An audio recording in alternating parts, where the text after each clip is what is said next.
Hello there. So the police have been called in to investigate Boris, have they?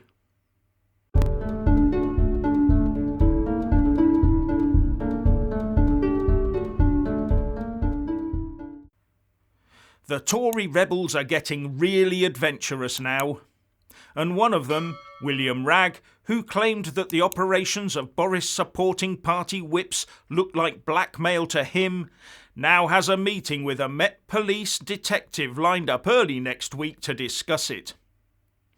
Now this is a major escalation, because if the plod believe that there may be a case to answer, then they will be all over number 10 and the whip's office, causing a major distraction, just as we're preparing to recover from this pandemic and deal with the imminent threat of a Russian invasion of the Ukraine.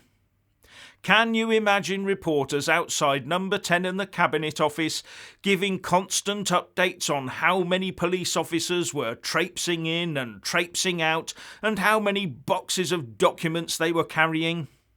We would hear of nothing else, bar the entertainment news and sports results, of course. But that is exactly what the rebels and the opposition want to see. A major distraction that will force Boris to resign, or be forced out in short order by his backbenchers, who want to steady the Tory party ship. Wragg, backed by the Speaker of the Commons, Sir Lindsay Hoyle, has encouraged backbenchers to go to the police if they feel they have been subjected to intimidation, threats or blackmail by the party whip's office.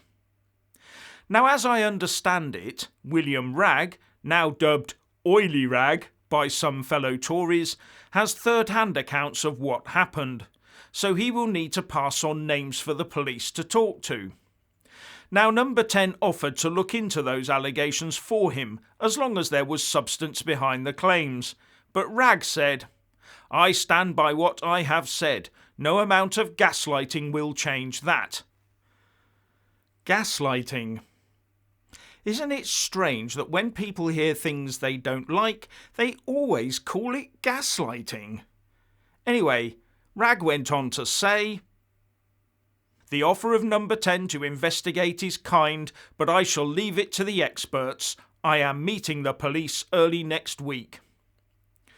And the rebel MPs are said to be keeping their powder dry until next week, presumably to coincide with the Partygate report due to be released next week by civil servant Sue Gray. All to cause maximum coordinated damage, of course. There are also reports that voters in the Tory heartlands are getting more and more angry with Boris. But as these reports appear to mainly emanate from the Lib Dems, then I'll take that with a large pinch of salt, thank you very much. Now, what if the police listen to Mr. Wragg but decline to take it any further? Could he find himself suddenly sitting as an independent MP? Could it be deemed that by bringing in the police for no real reason, he's brought his party into disrepute and have the whip removed or even be expelled? Now that would be interesting.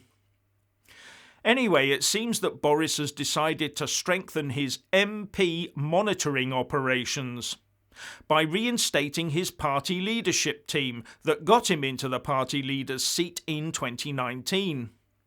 According to The Times, Grant Shapps, the Transport Secretary, together with other key ministerial lieutenants, will start monitoring all Tory MPs next week and be filling in a spreadsheet and ticking off whether those fellow MPs are loyal, wavering or rebellious. And this is exactly the problem. Firstly, what do they say to the waverers and rebels to try to get them back on board?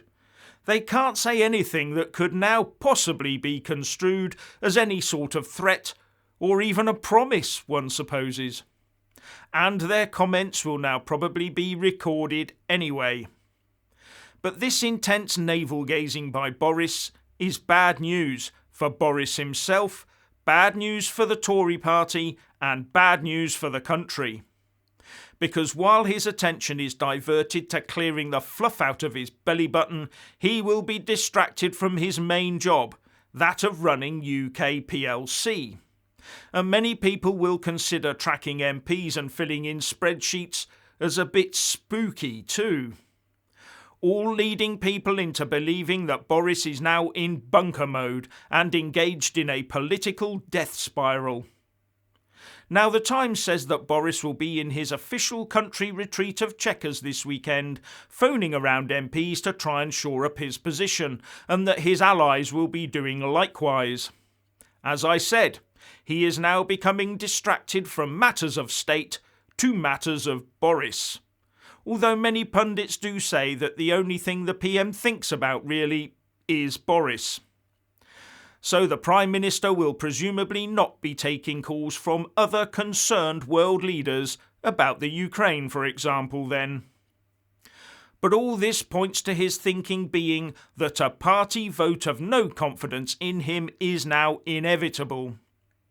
That a no confidence vote is called would be bad enough for him and would prompt instant cries of resign from the rebels, the opposition and the press. And then the results of the vote, unless it was a stonking landslide result in his favour, would do nothing to bolster his position.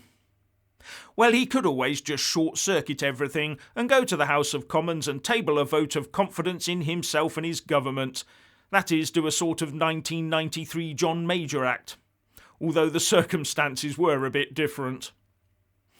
Now, the Tories' Whip's office have demanded that the rebels claiming they were bullied show the evidence of their claims of intimidation and blackmail. Then there's the matter of how William Wragg made his statement about this in the first place. He's the chair of the Public Administration and Constitutional Affairs Committee, and it is at a meeting of that committee where he made that statement. But two of his fellow Tory MPs who sit on that committee with him, David Jones and Tom Randall, were rather miffed that Wragg had not discussed this with them beforehand. And so far as I can tell, no one's seen any evidence either. Then there's the matter of culpability.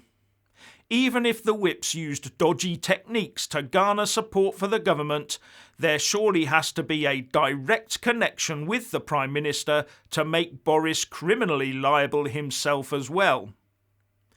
Well, in a criminally legal sense, yes, one supposes that without a smoking gun, Boris would not be implicated. But on a political level, it could well be another final nail in his coffin. Anyway, what's your opinion on Boris being investigated by the police? Please like and comment below. Please subscribe and like this video, buy a mug and support me on Patreon or PayPal, and thank you for watching.